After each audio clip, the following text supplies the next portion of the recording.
What the very person trained to protect and serve was also the one hiding the deadliest secret of all, his wife murder. To neighbors, co-workers, and friends, Michael Jensen was the kind of man people trusted implicitly.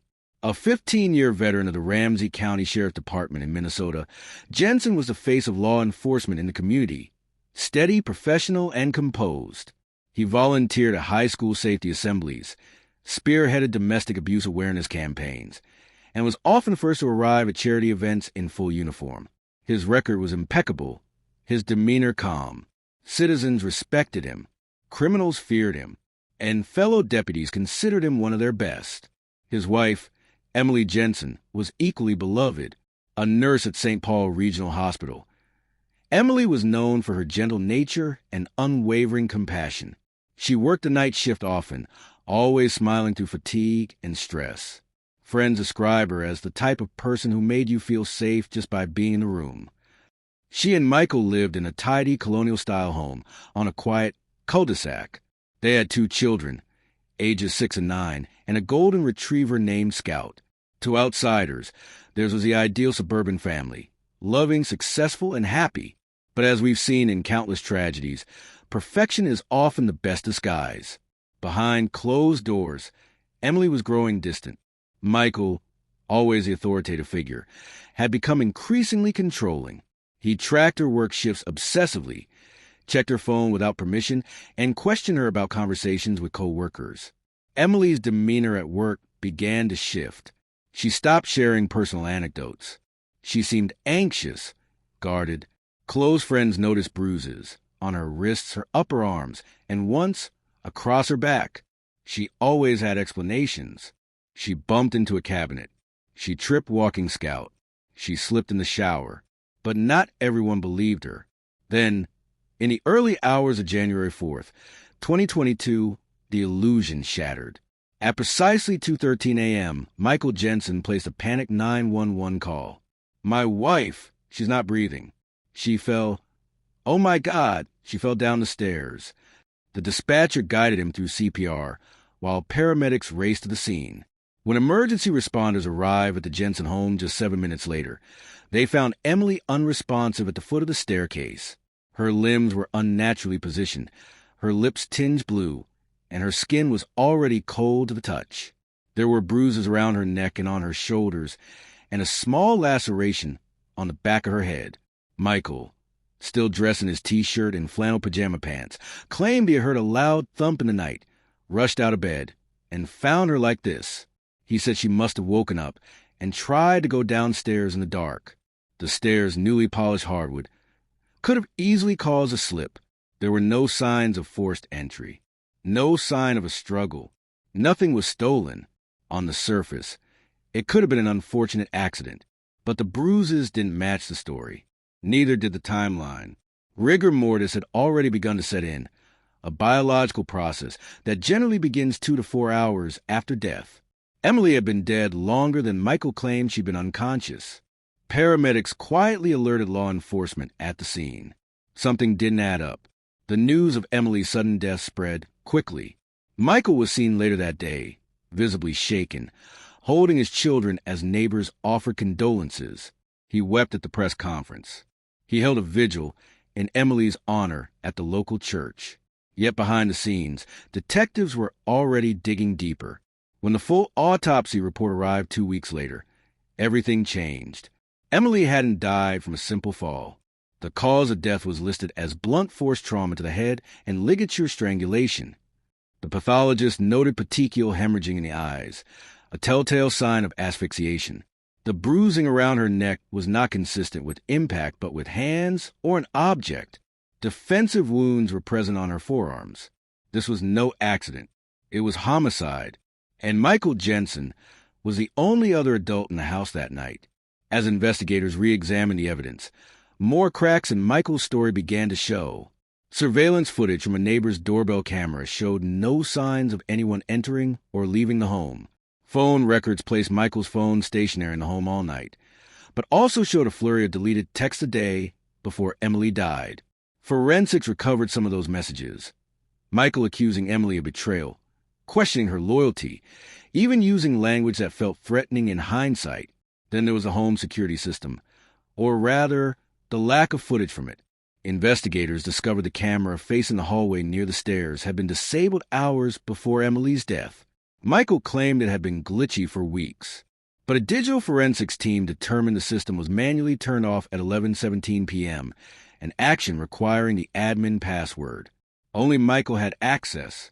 A search warrant was executed for the Jensen home. Hidden in the back of Emily's nightstand drawer was a journal, carefully locked away.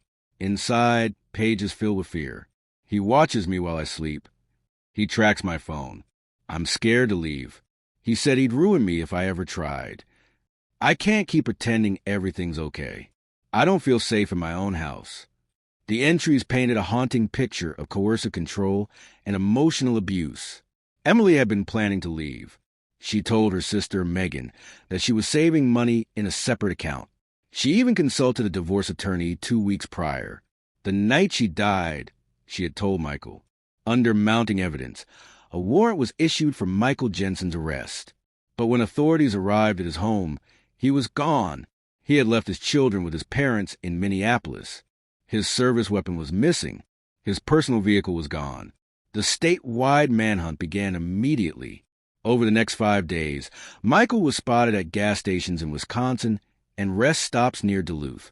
He used cash only, changed clothes, wore a hat low over his eyes.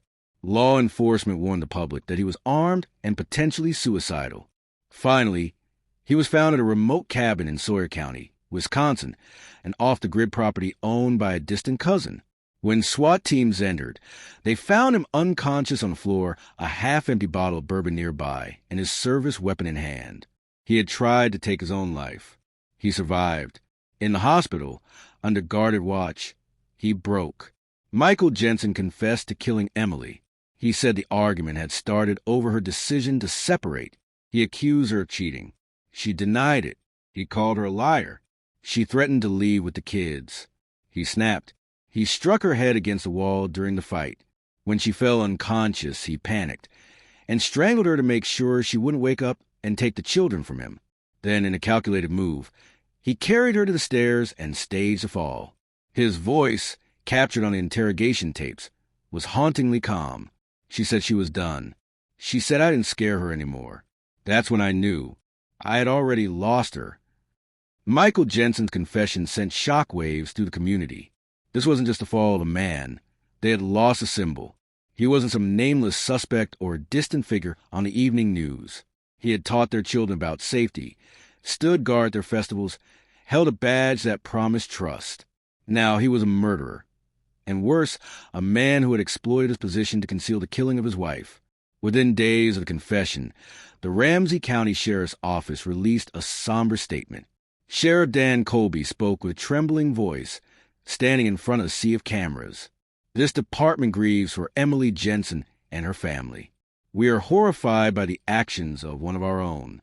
We offer our full cooperation with investigators, and we stand by the pursuit of justice. Michael Jensen no longer represents this badge or this department.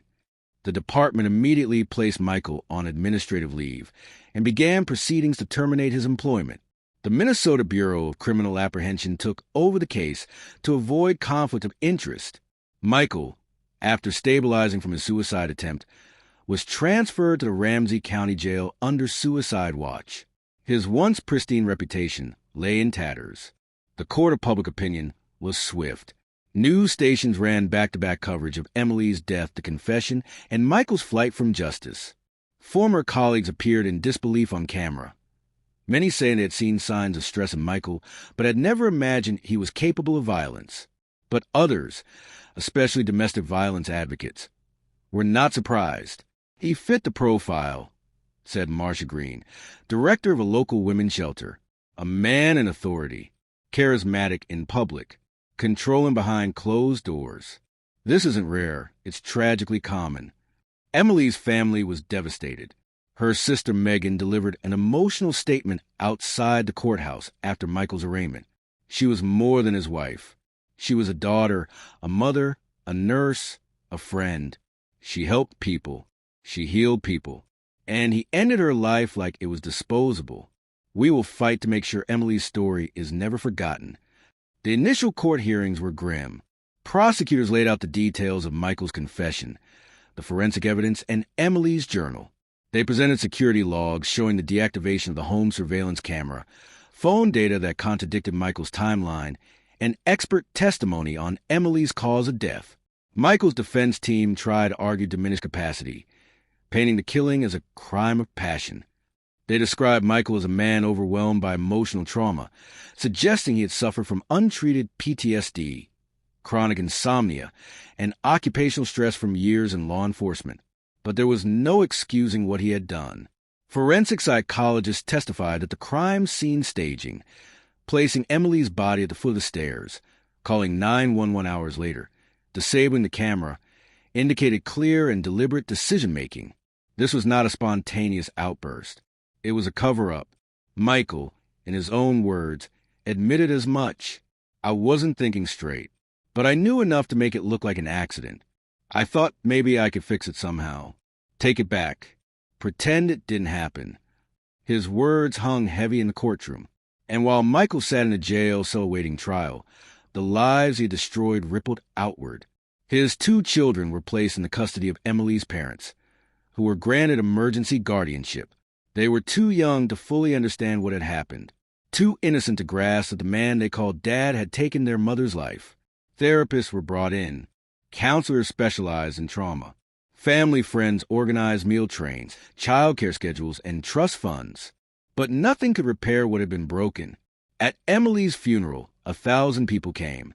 Hospital staff, former patients, friends from high school, members of the sheriff's department, some who couldn't bring themselves to wear the uniform that day. The pastor read aloud from Emily's journal, with the family's permission. I still hope for the life we dreamed of. I hope for peace. I hope I can breathe again one day. The church wept.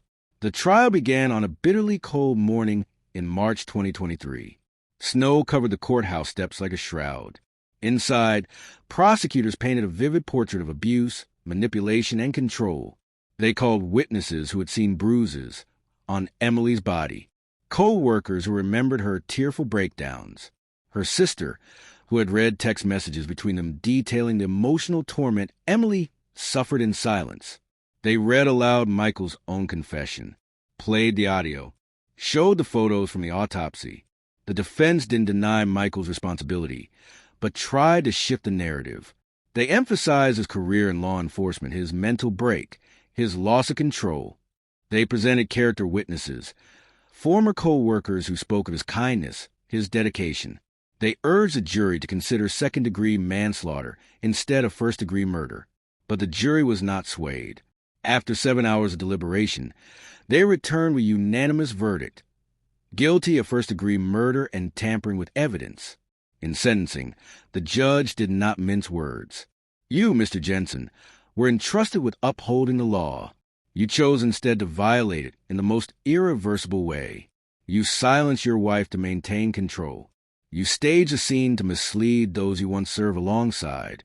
And worst of all, you left your children without a mother by your own hand. The court sentences you to life in prison without the possibility of parole.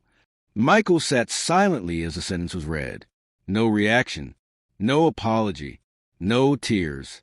Emily's family, seated in the front row, held hands and nodded solemnly. Justice, at least in the eyes of the court, had been served. But justice couldn't bring Emily back. What warning signs did the world ignore in Michael Jensen's story? Was this a case of hidden abuse finally exposed, or another example of how power can hide in plain sight? Let us know your thoughts in the comments, and if you found this story as chilling as we did, make sure to like, subscribe, and turn on notifications for more true crime stories from Mystery Crime Vaults. The courtroom had emptied. The cameras had gone, and Michael Jensen was locked behind bars. But the true fallout of his actions had only just begun. In the months following the verdict, the public response to the case took on a life of its own. Commentators across the country used it to spotlight the pervasive issue of domestic violence, particularly when perpetrated by individuals in positions of power. Advocacy groups launched campaigns using Emily Jensen's name, pushing for new legislation that would require mandatory domestic violence screening and mental health evaluations for law enforcement officers. Minnesota's legislature began debating Emily's Law, which proposed stricter oversight on officers involved in domestic disputes, even when no formal charges had been filed. The bill included provisions for anonymous spousal complaints, third-party wellness checks, and mandatory leave for officers under investigation for family-related incidents. We owe it to Emily Jensen and to the countless women like her to ensure they aren't living in fear of those sworn to protect them, said State Senator Aisha Garrett, the bill's sponsor. Media outlets published exposés on the blue wall of silence, highlighting how Michael's fellow deputies had ignored or failed to report Emily's subtle cries for help.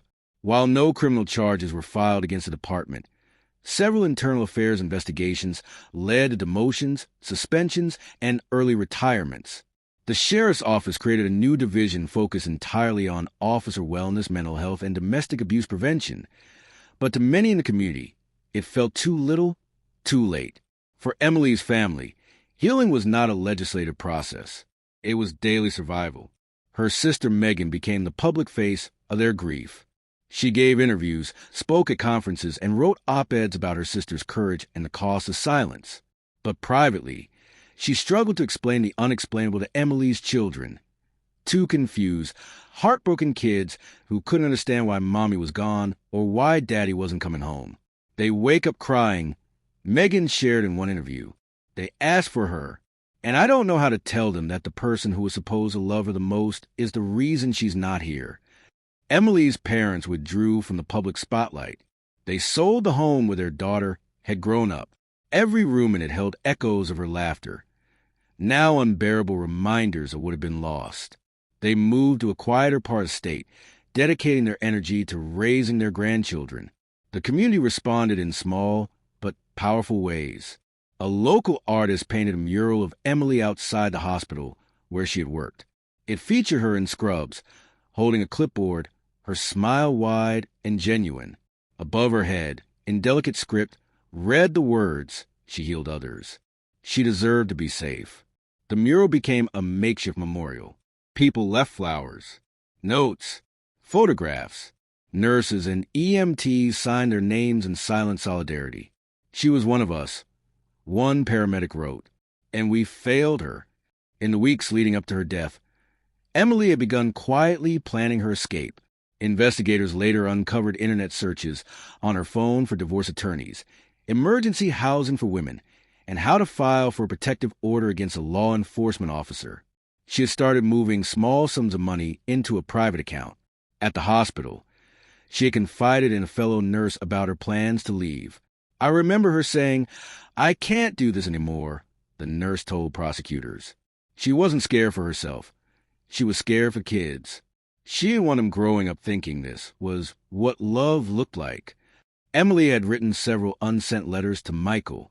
In them, she detailed how she had tried, for years, to make the marriage work, how she had forgiven, endured, minimized, how she no longer could. One letter, in particular, was searing in its clarity. "You are not the man I married. You wear a badge to protect people, but use your words like weapons at home. You convince everyone else you're a hero, but I see the truth. I will not let our children grow up thinking this is love. I deserve more. They deserve more." She never got the chance to deliver that letter. Friends and family now read her words at vigils and podcasts and at domestic violence fundraisers. Emily had become a symbol, not just a tragedy, but of untold strength in the face of slow, silent abuse. Forensic psychologists and criminologists were among the many who weighed in publicly after the trial. They examined Michael Jensen's behavior not just through the lens of murder, but as a case study in long-term coercive control. Dr. Allison Markham, a domestic violence expert, said in an interview, "People often expect abusers to be physically violent, loud, or obviously cruel. But emotional abuse, gaslighting, isolation, threats, intimidation, those are quieter forms of control that erode a victim's sense of self over time." That's what Emily endured. And when she finally asserted her independence, Michael responded the way abusers often do with fatal violence. Another criminologist pointed out that Michael's role as a deputy likely amplified his sense of entitlement and invincibility. He had knowledge of law enforcement procedures, access to resources, and a built-in credibility that Emily could never match if she came forward. Who would believe her, he asked. He was the law. And indeed, Emily had asked herself the same question. In one of her final journal entries, she wrote, "If I go to the police, who do I talk to? His best friend? His boss? They all think he's perfect. No one will believe me." That doubt, that isolation, is what advocates say allows domestic violence to fester in homes touched by authority. When the abuser wears a badge, the power imbalance becomes even more dangerous. Emily Jensen's story could have been forgotten, a tragic footnote in a long list of domestic murders. But those who knew her refused to let that happen. Her friends compiled a memory book filled with photos and stories of her compassion, her goofy sense of humor, her love of baking banana bread on stressful nights. They created a scholarship in her name for nursing students who demonstrated not just academic excellence, but empathy and strength of character. Her children, now 7 and 4, were being raised with a truth age-appropriate and honest. They attended counseling weekly. They carried pieces of their mother with them. Her laugh and their giggles, her eyes and their faces, her kindness in the way they held each other's hands. Megan, their aunt, told a reporter, "They won't grow up knowing just how she died. They'll grow up knowing how she lived." Emily had loved hard, fought harder, and when she was silenced, her community spoke up for her. In the year following Michael Jensen's conviction, the push for change did not fade. It gained momentum. Minnesota passed Emily's law in a landmark bipartisan vote. The legislation required all law enforcement agencies in the state to implement new domestic violence prevention protocols. Key features included mandatory training on coercive control and intimate partner violence, periodic mental health evaluation for officers, and an independent reporting system allowing partners of law enforcement officials to safely report abuse without fear of retaliation. The law also mandated that any officer named in a domestic violence complaint be placed on administrative leave pending an investigation, not by their own department, but by a neutral third-party task force established under the law. The bill's sponsor, Senator Aisha Garrett, called it the most important legislation of my career. No one is above the law, not even those who swear to uphold it, Garrett said in her address. Emily's death was preventable. This law ensures that the silence surrounding abuse in police households will no longer be protected by a badge. Departments across the country took note. Other states began drafting similar legislation, and the U.S. Department of Justice issued a statement recommending federal guidelines for officer wellness programs and intimate partner violence protocols. But legislation was only part of the story. What truly reshaped the national conversation was a face behind the bill, Emily Jensen. Her story touched people in ways that statistics and policy proposals never could. She became a symbol not just of tragedy, but of quiet, resolute strength.